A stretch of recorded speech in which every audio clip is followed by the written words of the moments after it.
আসসালামু আলাইকুম, শুভ সকাল সবাইকে। আজকে একটা নতুন ব্লগ স্টার্ট করলাম।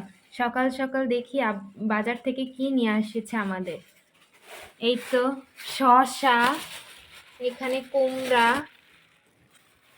কুমড়ো, এখানে পাউরুটি, নুডলস, ট্যাং, সস, ডাল, আর এখানে লাল শাক, আমড়া, পাস্তা আর আদা। আজকে শুক্রবার, তাই আমার আম্মু আমাদের জন্য আজকে পোলাও রান্না করতেছে। এই পোলাও রান্না করার জন্য প্রথমে সয়াবিন তেল, তারপরে তেজপাতা, এলাচ আর পেঁয়াজ ভেজে নিচ্ছে। এরপরে মশলা দিচ্ছে।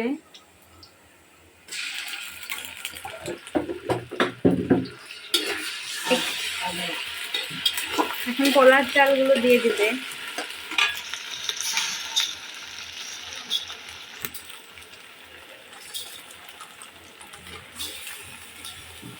আজকে আবার মাংস রান্না করেছে। এগুলো গরুর মাংস। এখানে করলা ভাজি করছিল সকালে। এই তো পোলাও রান্না করা হচ্ছে।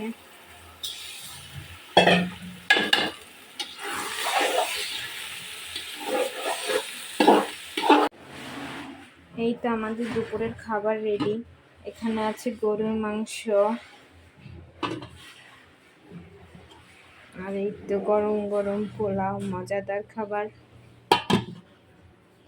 আর পোলাওয়ের সাথে খাওয়ার জন্য আছে লেবু আর শসা। এই তো এগুলোই আজকে আমাদের খাবার। আজকে সন্ধ্যায় খাবার খেতে মন চাইলো চানাচুর বানানি, তাই চানাচুর, পেঁয়াজ, ধনেপাতা, কাঁচামরিচ মাখিয়ে নিলাম। এখন এখানে মুড়ি দিব। এটাই আজকে সন্ধ্যার খাবার। আর আমার ভিডিওটা যদি ভালো লেগে তাহলে একটা লাইক করবেন, একটা কমেন্ট করবেন আর একটা সাবস্ক্রাইব করে দেবেন। আল্লাহ হাফেজ, সবাই ভালো থাকবেন।